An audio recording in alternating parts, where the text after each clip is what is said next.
duraan dursee an barsiisaa Nuuraddiin Najjaash Ussootiin jedhama. Kaniin barsiisus mana barnoota Markazu Diyaa'ul Islaam yookiin daandii xaliilaa jedhamuudhaan kan beekamu. Iddoon mana barnoota keenyaa kunis bulchiinsa Maayaa yookiin kutaa magaalaa Awwadaay keessatti argama. Hayyee barri barnoota bara 2017 kuni bara haariyaa bara milkaa'inaa tahee akka jalqabnee xumura keenyallee ittiin geenyu isiniif hawwaa. Barnoota saayinsii waliigalaa kutaa 7ffaa qabadhee viidiyoodhaan isiniif dhiyeessuudhaaf asirratti argameetiin jira. Barnoonni hungaa barnoota gosa barnoota 3 of keessatti qabatee jirudha. Barnoota keemistirii, fiiziksii akkasuma barnoota baayoloojiiti. Hayyee barnoota kana ni eegallaa boqonnaa tokko jennee eegallaa saayinsii waliigalaa kutaa 7ffaati jechuudha. Saayinsii waliigalaa kutaa 7ffaa boqonnaan takka maal jedha? Yoo dubbisnu boqonnaan takka yaada rimeewwan bu'uuraa saayinsii jedha. Yaada yookiin yaada rimeewwan saayinsii bu'uura saayinsiidha yoo jennu saayinsii jechuun maal akka ta'ee fi yaadni bu'uura isaa maal akka ta'e asitti ilaalaa deemnaa jechuudha. Hiika saayinsii akkasuma bu'uurri isaa maali? Dameewwan saayinsii maal fa'aadha jennee tokko tokkoon kan laallu tahaa jechuudha. Hayyee mee yoo laallee uumama saayinsii fi dameewwan isaa jedha. Saayinsiin uumamuudhaaf akkamitti uumama? Saayinsii jechuun maali? Yoo jennu ibsi isaa bal'inaan asitti nuu kaa'amee jira. Uumama saayinsii yeroo jennu waa'ee uumama beekumsa waa'ee uumamaa irraa barnoota argachuu gonfachuu jechuudha.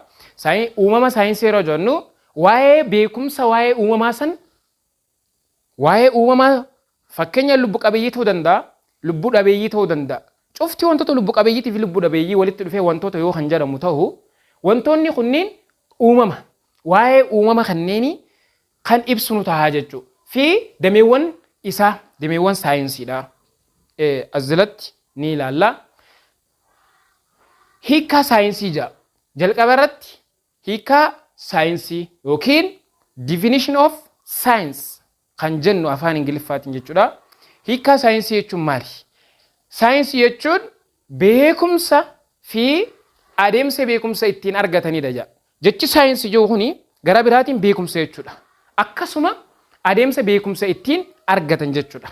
The process that used to gain or acquiring knowledge. Science means the process of what? Acquiring knowledge. Adeemsa beekumsa ittiin argannu.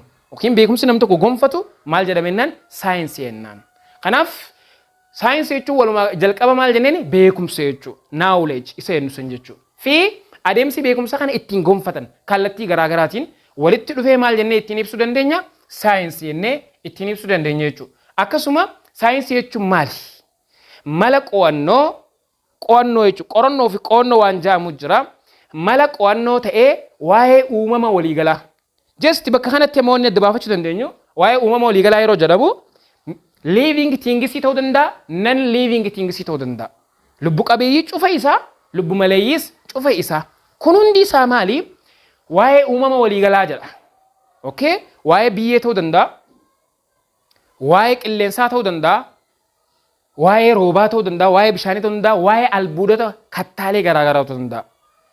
Isaan kun hundi maal jennee dubbachuu dandeenya? Uumama waliigalaati. Waa'ee uumama waliigalaa kana maaliin ibsine jechuudha? Saayinsiidha. Saayinsiitu mala qo'annoo uumama waliigalaa kanarratti gaggeessa. Akkasuma hawaasummaa dhala namaa ilaalchisee beekumsa kan nama gonfachiisudha jedha. Hariiroon hawaasaa hawaasni tokko yeroo waliin jiraatu hariiroon hawaasa gidduu jiru. Fakkeenyaaf hawaasa yeroo jennu bineensota ta'uu danda'a, beeyladoota ta'uu danda'a, ilma namaa ta'uu danda'a.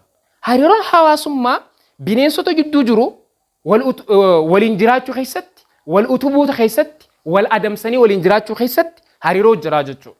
Not only that, san qofa osoo hin taane hariiroo ilma namaa gidduu jiru jira. Jiruuf jireenya keessatti wal awwaaluu, kan dhukkubsate gaafachuu, wal gargaaruu, wal deeggaruu kana kanaa jira jechuudha. Hariiroo kana keessatti hariiroon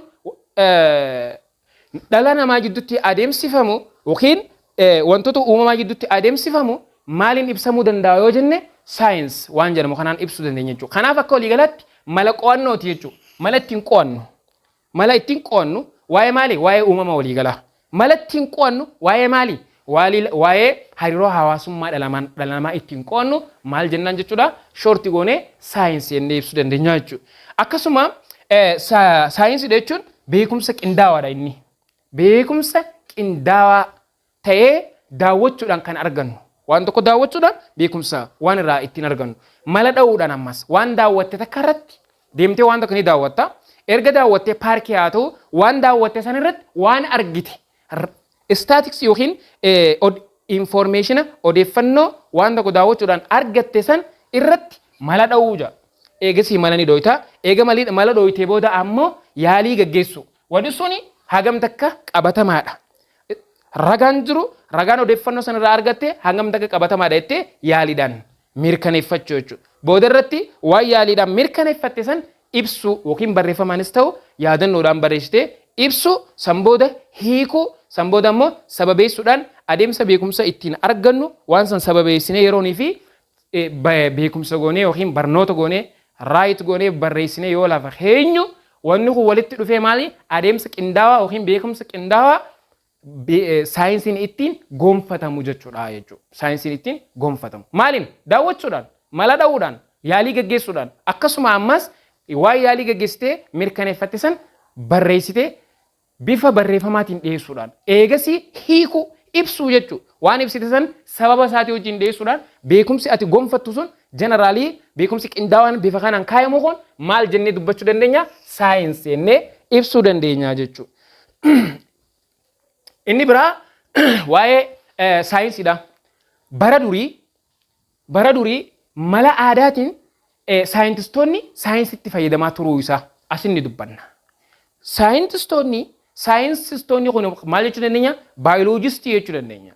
Keemistii jechuu dandeenya. Fiizistii jechuu dandeenya. Jiyooloojistii jechuu dandeenya. Heddumminni saayintistoota kunniin hundi isaaniitu mala aadaatiin waan saayinsii fayyadamuudhaan wantoota hojjechaa turantu jira. Fakkeenya sibiila baqsuudhaan meeshaalee garaagaraa irraa tolchuu jedha. Meeshaaleen garaagaraa irraa tolchan kun maali? Meeshaalee waraanaa. Uffata meeshaa waraanaa. Yeroo durii uffanni meeshaa waraanaa kan uffatamu ture. Maaliif fayyadamaniiti? Sibiila argatanitti mala aadaatiin sibiilli sun akka baqu godhaniitti meeshaalee akka meeshaalee waraanaa irraa oomishachaa turan jechuudha. Meeshaalee nyaatatti bilcheeffatan irraa oomishachaa turan jechuudha. Akkasuma biqiltoota adda addaa irraa qoricha qopheessu. Cuunfaa biqiltoota waliif fiduudhaan qoricha ittiin namni wallaanamu, kan garatti obaafamu, kan mataarra kaayamu, kan qaamatti dibamu, kanneen yeroo durii jechuudha mala aadaatiin biqiltoota garaagaraa walitti dabaluudhaan maal irraa fayyadamaa turan jechuudha. Qoricha irraa qopheessanii itti wallaanaa turuun ni beekamaa jechuudha. Akkasuma ilillii garaagaraa cuunfuudhaan ittiin barreessu dibeeta jechuudha. Kitaaba ittiin barreessu kana hundaa ture. Kun hundi maali? Yeroo arraan tana teknooloojiidhaan deeggarametti warshaa irraa oomishamaa jira.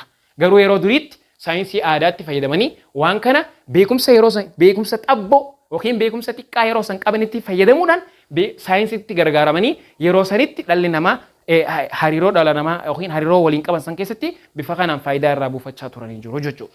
Inni biraa qonnoo fi qorannoo gaggeessuudhaaf akka tolutti beektonni saayinsii bakka lamatti qoodanii jiru jedha. Isaanis saayinsii uumamaa fi saayinsii hawaasaa jedha.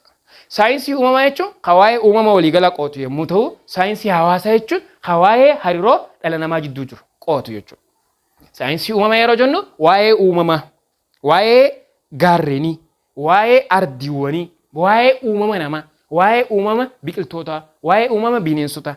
Every living things wantoota lubbu qabeeyyii naturally existing ta'an uumamaan argaman kana hunda saayinsii uumamaa jalatti akka inni ibsamuu danda'u, akka inni ramadamee hubatamuu danda'u godhamee ture jechuudha. Saayinsii hawaasaa keessatti ammoo hariiroo namoota jidduu jiru, biyyaa fi biyya jidduu jirtu ittiin ibsuudhaaf karaa qindaateen ittiin ibsuudhaaf saayinsii hawaasaa jedhanii bifa kanaan iddoo lamatti saayinsii karaa lamaan qooduudhaan akka beekumsi gonfatamu godhamee jira jechuudha. saayinsii uumamaa yoo laallee waa'ee ta'iiwwan daawwatamoo uumamaa kan hubachiisu, kan ibsu, kan tilmaamu jechuudha jaa. Waa'ee maali? Waa'ee daawwatamoo uumamaa jechuudha. Waa'ee uumamaa. Waa'ee uumamaa eega daawwatamee booda waa'een uumamaa suni akka inni hubatamu kan hubachiisu jechuudha. Akka inni ibsamu kan godhu jechuudha. Akkasuma waa'ee uumama sanii akka tilmaamnu kan nu dandeessisu maal jennaani? Saayinsii uumamaa jennaan jechuudha. Fakkeenya asirratti dameewwan saayinsii uumamaa kan jedhaman gara sadiin ilaalla. Baayoloojii jira, keemistirii jira, fiiziksii jira. Dameewwan saayinsii uumamaa sadeen kana fakkeenya baayoloojii yoo ilaalle baayoloojiin damee saayinsii uumamaa keessaa tokko yommuu ta'u gabaabumaanuu maali wanni inni qo'atu? Sila waa'ee wantoota lubbuu qabeeyyiiti jechuudha. Waa'ee lubbuu qabeeyyii. Fakkeenyaaf waa'ee fiizikaal boodii qaama namaa kana, waa'ee lafee qaama namaa kana qo'ata jechuudha. Waa'ee biqiltoota, waa'ee bineensotaa.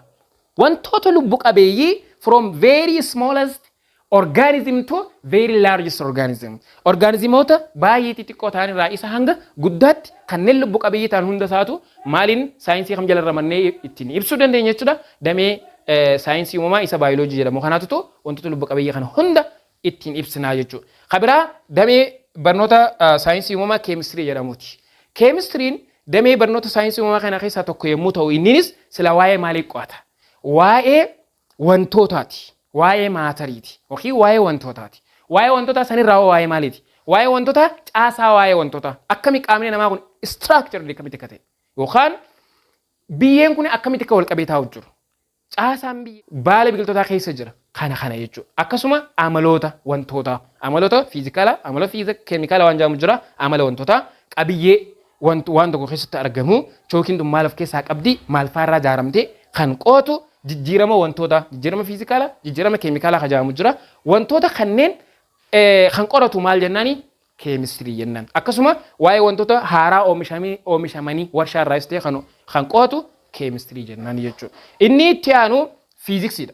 Dameen barnoota fiiziksii kunis saayinsii uumamaa keessaa tokko yommuu ta'u waa'ee sochii maashinoota garaagaraa, waa'ee sochii qaama namaa, waa'ee sochii dhahannaa onnee, waa'ee sochiilee garaagaraa kana kan qoratu maal jennaani? Fiiziksiidha. Waa'ee humnaa ammas inerjii itti fayyadamnee humna jechuudha. Waa'ee anniisaa maatirii keessatti argamu kana kan qoratu maal jennaani? Fiiziksiidha jechuudha. Akka waliigalaatti mata dureen keenya kanarraan tana kana fakkaata gabaabaadha jechuudha. Kanarratti yoo kan gartee yaada qabaattan yookiin gaafii qabaattan karaa gabaabaadhaan koomentii keenya jalarratti bakki humnaan galle iddoon kun maal jechuudha jettanii gaafachuu ni dandeessan. YouTube mana barnoota keenyaa markazuu diyaa'ul islaam kan jedhamu jalatti viidiyoon kun kan gallaqqifamee achi jalatti hordoftan ta'a. Gara sana akka hordoftan isin gaafanna. Dabalata YouTube'ni Nuuraddiin TV jedhus ni jira kan duraan hordofaa turtan jechuudha. Gama sanis argachuu ni dandeessanii gamanumaanuu barnoonni keenya mata dureen keenya kanarraa asirra dhaabbata. Assalaamu alaikum warahmatullaahi wabarakaatuh.